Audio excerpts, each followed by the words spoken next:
ko'ngil istar bir o'zingni, boshqa o'rning bosolmas. Yozay desam ojiz qalam, ta'rifingga so'z topilmas.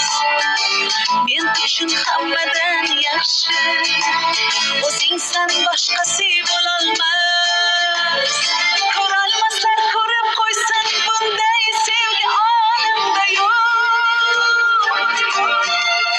Yulduz to'la tun aytsin, bunday go'zal dunyoda yo'q.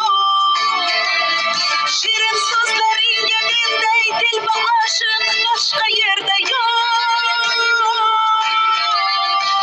Divanayman divona, manday divona, ishon boshqa yo'q, ishon boshqa yo'q. Ko'rolmaslar ko'rib qo'ysin, bunday sevgi olamda yo'q. Yulduz to'la tun aytsin, bunday go'zal dunyoda yo'q. Shirin so'zlaringga menday dilba oshiq boshqa yerda yo'q.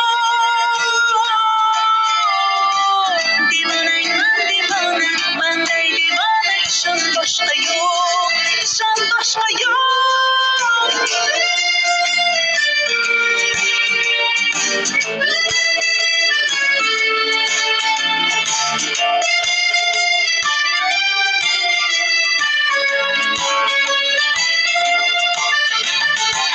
Bir bor ko'rib devonaman shu yarimning kulgusiga.